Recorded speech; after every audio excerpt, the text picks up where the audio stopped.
दोस्तों अजीब देश है हमारा। एक तरफ हमारे भिखारी बैठे हैं तो दूसरी तरफ कंगले।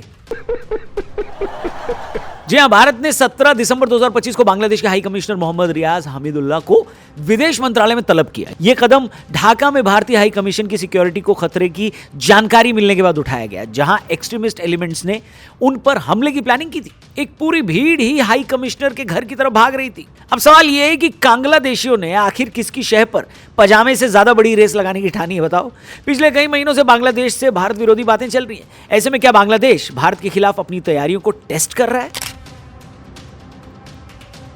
दोस्तों, भारतीय विदेश मंत्रालय ने बांग्लादेशी हाई कमिश्नर को बुलाकर बांग्लादेश में बिगड़ते सिक्योरिटी एनवायरनमेंट पर गहरी चिंता जताई है। खासतौर पर नेशनल सिटीजन पार्टी के नेता हसनत अब्दुल्ला के भाषण का जिक्र करते हुए भारत ने गहरी नाराजगी दर्ज कराई है, जिसमें उसने भारत के नॉर्थ ईस्ट के 7 सिस्टर्स को अलग करने और वहां के अलगाववादियों को शरण देने की धमकी दी थी। ढाका के सेंट्रल शहीद मीनार पर भीड़ को एड्रेस करते हुए हसनत अब्दुल्ला ने कहा कि वो अलगाववादी और भारत विरोधी ताकतों को बांग्लादेश में शरण देगा और फिर नॉर्थ ईस्ट इंडिया की 7 सिस्टर्स को भारत से अलग कर देगा। अब देखिए, सपने देखना कोई खराब बात तो है नहीं, लेकिन अपनी औकात भी तो साथ में देख लेना चाहिए। इसी बात पर किसी सज्जन ने क्या खूब कहा है, क्या औकात में भारत के विदेश मंत्रालय ने एक्सट्रीमिस्ट एलिमेंट्स द्वारा ढाका में भारतीय हाई कमीशन के पास इनसिक्योरिटी पैदा करने की प्लानिंग को भी बांग्लादेशी हाई कमिश्नर के सामने रखा। अब बांग्लादेश के साथ भारत की बढ़ती तनातनी यूं ही नहीं है। सबसे पहले ढाका की इंटरिम गवर्नमेंट ने भारतीय हाई कमिश्नर को तलब कर भारत पर आरोप लगाया कि वो बांग्लादेश से भागी पूर्व प्रधानमंत्री शेख हसीना और उनके सपोर्टर्स को अपनी जमीन से बांग्लादेश के चुनाव अनस्टेबल करने में मदद कर रहा है और उन्हें टेररिस्ट एक्टिविटीज के लिए पनाह दे रहा है। इसके तुरंत बाद नेशनल सिटीजन पार्टी के नेता हसनत अब्दुल्ला ने भारत को तोड़ने की बात कह दी। भाई साहब,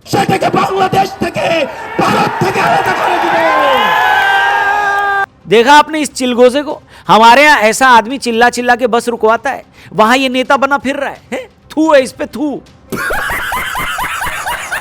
मतलब ये छिला हुआ अंडा इतने स्ट्रेस में चिल्ला रहा है कहीं इसका पिछवाड़ा ना फट जाए। सेंसिबल आदमी ये होता तो इसका स्ट्रेस कम करने के लिए मैं इसको यंग मॉन्क के कैंस भिजवा देता। वैसे हेलो, आप भी अगर अपना स्ट्रेस कम करना चाहते हो तो ट्राई करो यंग मॉन्क। शुगर नहीं है इसमें और बढ़िया हर्ब्स हैं। स्पेशल ऑफर में बाय 1 गेट 1 चल रहा है। डिस्क्रिप्शन और पिन कमेंट में लिंक दिया है, जल्दी से क्लिक करके ऑर्डर करो, फुल फील आ जाएगी। आगे बढ़ते हैं। अब देखिए, बांग्लादेश को हड़काना जरूरी क्यों था? ये कदम भारत की सॉवरेनिटी और डिप्लोमेटिक मिशंस की सेफ्टी इंश्योर करने के लिए इंपॉर्टेंट था। बांग्लादेश में पॉलिटिकल इंस्टेबिलिटी के बाद एक्सट्रीमिस्ट एक्टिविटीज बढ़ी हैं। समन से भारत ने साफ संदेश दिया है कि वो ढाका की ओर से भारत विरोधी बयानों और कार्रवाइयों को बर्दाश्त नहीं करेगा। साथ ही ये बांग्लादेश को यह बताने का तरीका भी था जो सरदार खान ने मंत्री जी को पुलिस स्टेशन में समझाया था। क्या? आड़ चाहे जितना बड़ा हो जाए, लाड़ के नीचे ही रहता है। पिछले कई महीनों से बांग्लादेश ने भारत को उकसाने की कोशिशें की। हसनत अब्दुल्ला का ढाका में भारत को तोड़ने वाला बयान भारत के लिए बहुत ही सीरियस कंसर्न रेज करता है। यह बयान भारत के लिए गंभीर सुरक्षा का खतरा है, क्योंकि हिस्टोरिकली बांग्लादेश ने नॉर्थ ईस्ट एक्सट्रीमिस्ट को अपने देश में जगह दी है। जैसे उलेफा और बाकी ग्रुप्स को बांग्लादेश की तरफ से अपनी जमीन में शरण दी गई थी। इसके अलावा जमात उल मुजाहिदीन बांग्लादेश जैसे ग्रुप्स की बढ़ती एक्टिव ऑपरेशंस और पाकिस्तान से हथियारों की तस्करी की संभावना भी भारत के बॉर्डर्स पर टेंशन बढ़ाती है। पिछले कुछ दिनों में बांग्लादेश ने भारत के खिलाफ जिस तरह लगातार उकसावे की राजनीति की है, उसमें पीएम मोदी को भी निशाना बनाया गया। ढाका यूनिवर्सिटी में एक स्टूडेंट ग्रुप ने पीएम मोदी का पुतला भी जलाया, यह कहते हुए कि भारत ने बांग्लादेश के विजय दिवस को इंडिया की जीत बताकर उसकी छवि खराब की है और 17 साल की इंडिया बैक्ड मिसरूल को सपोर्ट किया है। वहीं बांग्लादेश में कट्टर इस्लामिक जिहाद लगातार बढ़ रहा है। दोस्तों, अभी ढाका में बैठे इंडियन हाई कमिश्नर की तरफ एक भीड़ तेजी से बढ़ रही थी। इसी बीच इस भीड़ को लीड कर रहे रशीद प्रधान ने न सिर्फ अपने भाषण में भारतीयों को धमकाया, बल्कि भारत को खुला चैलेंज दिया था। मतलब 5G के जमाने में ये 2G सिम वाला आदमी धमकी देते हुए बोल उठा कि अभी तो हम यहीं रुक गए हैं, लेकिन जल्द ही अगली बार ढाका में इंडियन हाई कमिश्नर के दफ्तर में भी घुस जाएंगे। भारत बंगाल में अपनी डोमिनेंस को बरकरार नहीं रख पाएगा। अब ऐसे छिले अंडों को कौन बताए कि जब ये लोग निकले भी नहीं थे, तब आपके पापा लोगों को बचाने के लिए हम ही पहुंचे थे।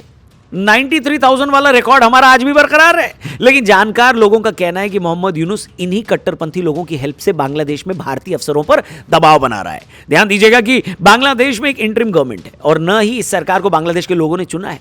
इतने सालों में बांग्लादेश ने अभी तक अपना आम चुनाव नहीं कराया। वैसे इनके बाप लोगों को भी पता है कि अगर भारत ने जवाब देना शुरू किया तो ऐसे चूजे दोबारा अपने अंडों में घुस जाएंगे। लेकिन क्या है ना कि ग्लोबल प्लेटफॉर्म पर कई चीजें चुप रहकर भी की जाती हैं। बस इसी का फायदा ऐसे छछूंदर उठाते हैं।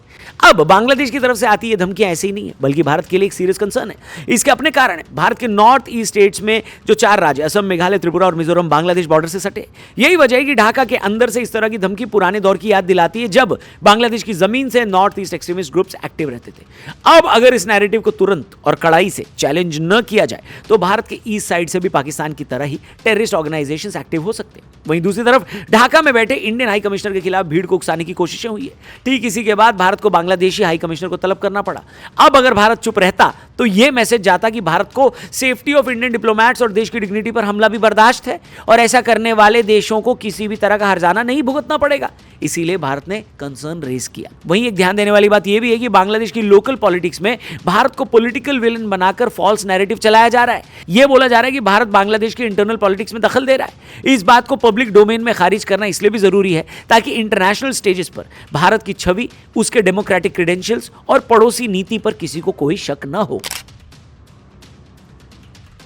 दोस्तों, बांग्लादेश धीरे धीरे कई लेवल पर भारत के लिए स्ट्रैटेजिक सरदर्द बनता जा रहा है। सबसे बड़ा रीजन वहां की बदलती पॉलिटिक्स और तेजी से बढ़ती इस्लामिक कट्टरता, जिसने 1971 के बाद पहली बार इंडिया बैक्ड नैरेटिव को हाशिए पर धकेल दिया है और एंटी इंडिया इमोशंस को मेन स्ट्रीम स्टूडेंट्स ग्रुप्स, मौलानाओं और सड़कों पर भीड़ की राजनीति तक पहुंचा दिया है। शेख हसीना के सत्ता से हटने के बाद वहां के इंटरिम गवर्नमेंट और एक्सट्रीमिस्ट नेटवर्क्स के उभरने से इंडिया बांग्लादेश सिक्योरिटी कॉपरेशन को कमजोर किया गया है, जबकि इसी कॉपरेशन की वजह से भारत के नॉर्थ ईस्ट में दशकों से चल रहे उग्रवाद और आईएसआई बैक्ड नेटवर्क काफी हद तक कंट्रोल किए गए थे। अब वही नेटवर्क फिर से बांग्लादेश की जमीन, खासकर चिटगांव, कॉक्स बाजार और सिलहट बेल्ट को एक low intensity warfare launch pad की तरह देखने लगे।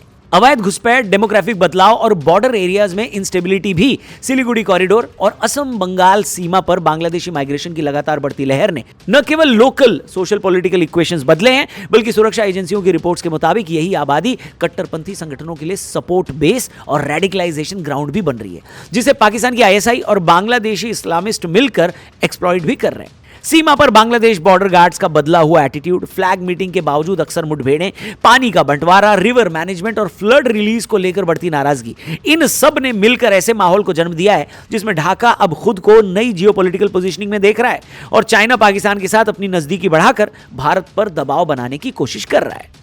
वहीं बांग्लादेश के अंदर इस्लामिस्ट का बढ़ता हुआ नेटवर्क सीधा भारत की माइनॉरिटी और बॉर्डर डिस्ट्रिक्ट्स पर असर डाल रहा है। हाल ही के महीनों में हिंदू मंदिरों, दुर्गा पूजा पंडालों और हिंदू बस्तियों पर हमलों में तेजी देखी गई है। वहां पर जिहादी प्रोपेगेंडा का खुला एडवर्टीजमेंट हो रहा है और पहलगाम जैसे आतंकी हमलों के बाद इंडिया बैक्ड कॉन्स्पिरेसी की बातें भी बांग्लादेशी सोसाइटी में हो रही हैं। इन सब ने उस सॉफ्ट बॉर्डर को एक पोटेंशियल जिहादी कॉरिडोर में बदलने का खतरा पैदा कर दिया है, जिससे भारत हमेशा से बचते हुए आ रहा था।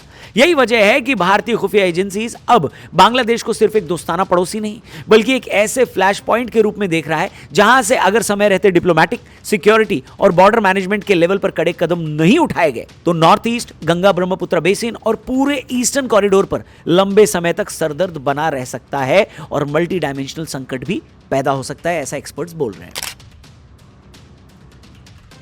अब देखिए, बांग्लादेश भले ही हमसे एक छोटा देश है, लेकिन उसकी आवाज भी उतनी ही बड़ी है जिसे ग्लोबल लेवल पर सुना जाता है। आज बांग्लादेश के अंदर जिस तरह का सेटअप है वो दुनिया भर में भारत के खिलाफ प्रोपेगेंडा मशीनरी की तरह इस्तेमाल किया जा सकता है।